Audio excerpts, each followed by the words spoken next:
জন্য আসতাম, আমি বেশিরভাগে দাহিয়াতুল কালবির সূরত আমি গ্রহণ করে আসতাম। দাহিয়াতুল কালবির চেহারা যে এরকম সুন্দর, সেইভাবে চেহারাটা নিয়ে আমি আসতাম ওহিনিয়া। এই দাহিয়াতুল কালবি যখন জমিন থেকে এক দেশ থেকে আরেক দেশে যখন ব্যবসা বাণিজ্যের উদ্দেশ্যে চলে গেল, মায়ের গর্ভে কয়েকদিন পর যখন কন্যা সন্তান জন্মগ্রহণ করলো, এত সুন্দর একটা মেয়ে জন্মগ্রহণ করেছে, তার চেহারার দিকে তাকাইলে মনে হয় দাহিয়াতুল কালবি মনে হয় দুনিয়াতে আবার আসে। মা যখন দেখে আমার গর্ভে এত সুন্দর একটা সন্তান জন্মগ্রহণ করেছে, এই সন্তানটাকে আমি কিভাবে হত্যা করে ফেলি। মায়ের মন তো বড় মায়ার মন, মায়ের মন তো অনেক ভালোবাসার মন। বাচ্চা যদি মাজুরও হয়, ন্যাংরা হয়, লুলা হয়, হাত পা যদি বিকলাঙ্গ হয়, তারপরেও মা বলে না না সেটা আমার বাচ্চা।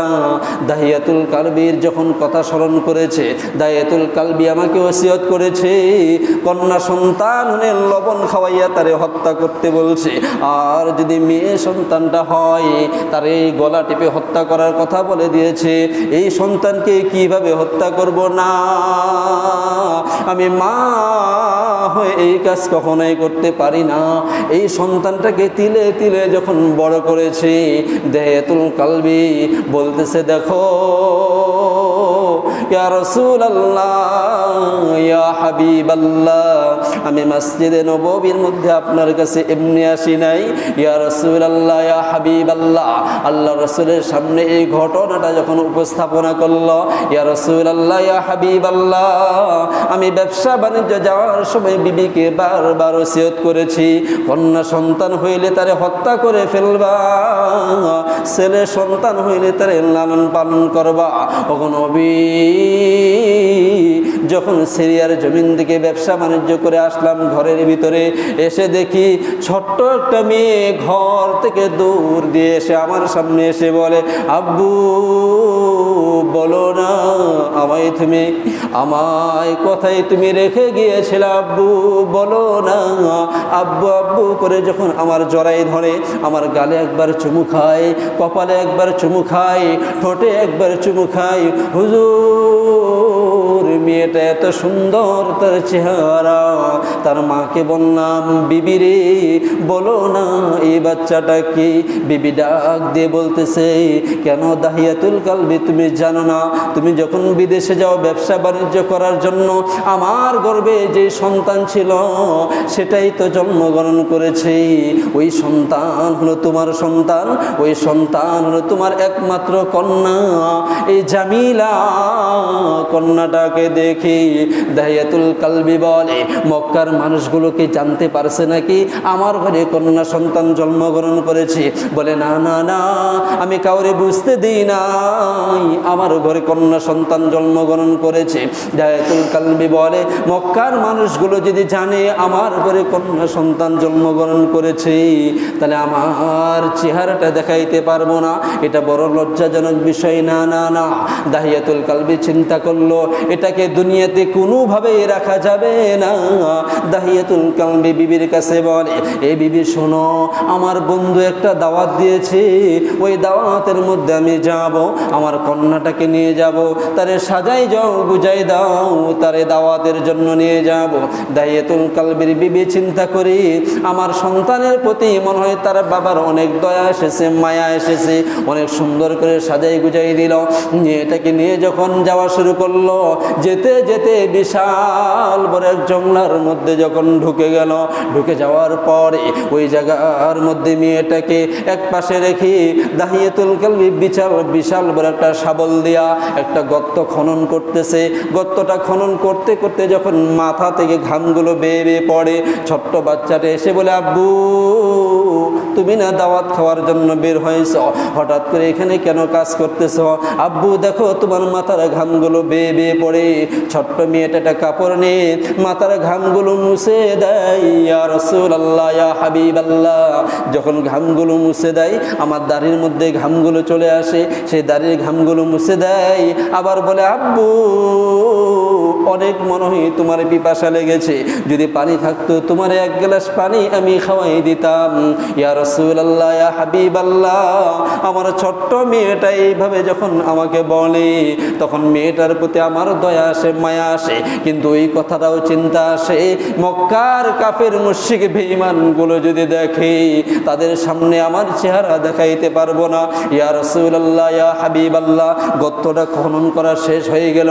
আমার মেয়েটাকে ডাক দিয়ে বললাম, জামিলা একটু এদিকে আসো না। ইয়া রাসূলুল্লাহ, ইয়া হাবিবাল্লাহ, আমার মেয়ে জামিলা যখন সামনে চলে আসলো, জামিলাকে বললাম, মা একটু গর্তটার নিচে তাকাও না। আমার মেয়েটা যখন তাকায় আমি দাহিয়াতুল কালবি ঘাড় ধরে এমন জোরে ধাক্কা দিয়ে দিলাম, আমার এই ছোট্ট মেয়েটা গর্তর মধ্যে পড়ে গেল। পড়ে যাওয়ার পরে আমার দিকে তাকাই বলতেছে, আব্বু তুমি না বলেছ দাওয়াত খাওয়ার জন্য আমাকে নিয়ে আসলা, হঠাৎ কেন গর্তের মধ্যে ফালাই দিলা? হুজুর হাতের মধ্যে কিছু কঙ্কর নিলাম, ছোট্ট মেয়েটার মাথায় যখন কঙ্করগুলো নিক্ষেপ শুরু করলাম, একটা একটা কঙ্কর যেতে যেতে তার কপালের মধ্যে একটা কঙ্কর ঢুকে গেল। রক্তটা যখন ফিরকি মেরে বের হয়ে গেল, মেয়েটা দুইটা হাত জোর করে বলে, আব্বু তোমার জীবনে আমি পরিচয় দিব না, তোমার আব্বু বলে ডাকবো না, মানুষের মাঝেও বলবো না। ও আব্বু জঙ্গলার মধ্যে ফালাই দাও, তোমার সাথে যাব না, তাও তুমি আমারে হত্যা করিও না। আব্বু আমি শুনেছি আমার মায়ের কাছ থেকে মক্কার মানুষগুলো বলে কন্যা সন্তান নাকি জন্মগ্রহণ করলে ওই কন্যাটাকে তারা হত্যা করে ফেলে। আব্বু আমার মায়ের কথাটাই সত্য হলো, যদি আমার মা বলতো তোমার আব্বু আসলে তোমারে হত্যা করে ফেলবে, তাহলে কোনোদিন আব্বু তোমার সামনে আমি যেতাম না, কোনোদিন তোমাকে আব্বু বলে ডাকতাম না। ও আব্বু ছোট্ট মেয়েটা ইয়া রাসূলুল্লাহ, ইয়া হাবিবাল্লাহ দুইটা হাত যখন জোর করে বলে, আব্বু তুমি আমার ছেড়ে দাও, তোমার কোনো দিন আমি পরিচয় দিব না, আমি তোমার সন্তান, জঙ্গলার মধ্যে ফালাই দাও, আমি এখানেই থেকে যাব আব্বু, তোমার সাথে কোনো দিন আমি যাব না, পরিচয় দিব না।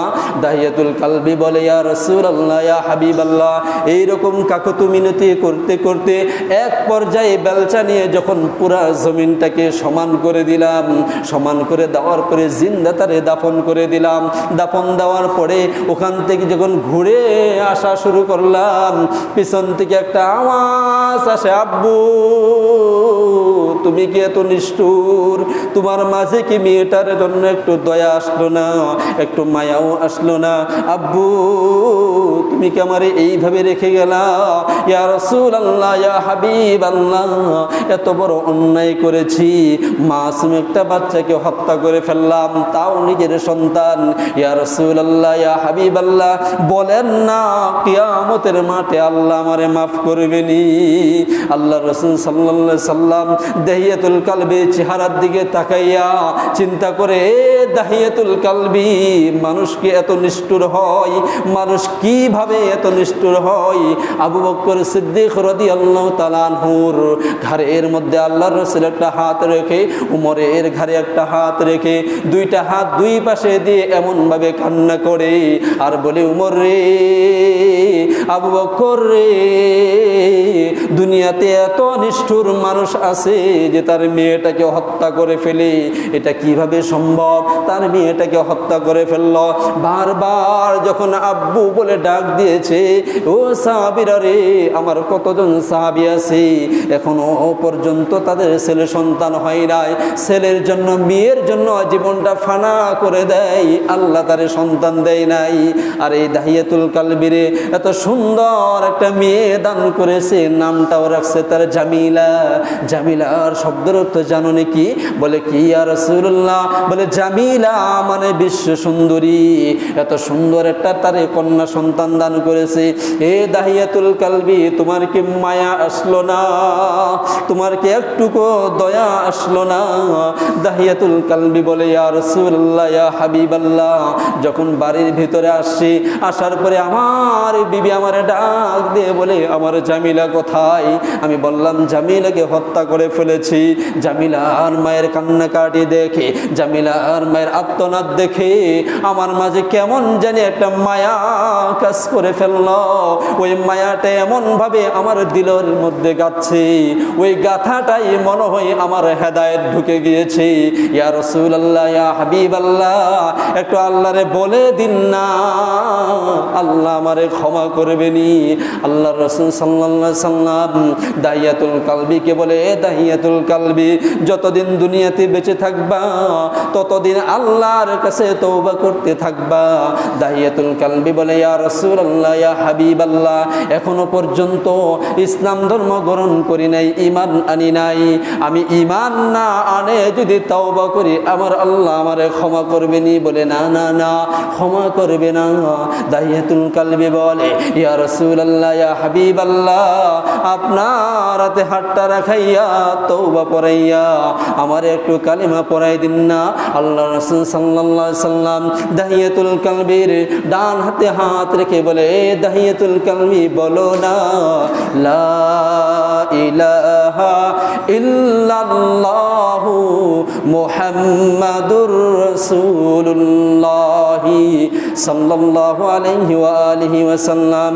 ও বাজান, বর্তমান যুগে যে সকল নারীরা বলে, যে সকল পুরুষেরা বলে বা যে সকল মহিলারা বলে আমরা নারী পুরুষ সমান অধিকার চাই, আল্লাহ বলেন যারা সমান অধিকার চাই এরা আমার সাথে শিরিক করলো, আর যারা শিরিক করলো তারা জাহান্নামে চলে গেল।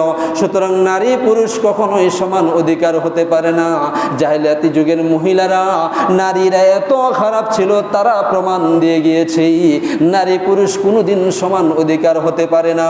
সুতরাং এই যুগের মধ্যে কোনো নারী যদি স্লোগান দেয় আমরা নারী পুরুষ সমান অধিকার চাই, বুঝতে হবে ও জাহেলিয়াতি যুগের নারীদের চাইতে খারাপ। এজন্য ভাই আপনাকে আমাকে ওই আয়াতের প্রতি শপথ গ্রহণ করতে হবে। ওয়াকরনা ফি বুয়ুতিকুন্না ওয়ালা তাবাররাজনা তাবাররুজাল জাহিলিয়াতিল উলা وأقمنا الصلاة وآتينا الزكاة وأطيعنا الله ورسوله। যদি আপনার মা বোনদেরকে আপনি ওইভাবে চলাফেরা করাইতে পারেন যেভাবে আম্মাজান করেছেন, খাদিজা করেছেন, আয়েশা করেছেন, আর যেভাবে রাসূল করেছেন, ওইভাবে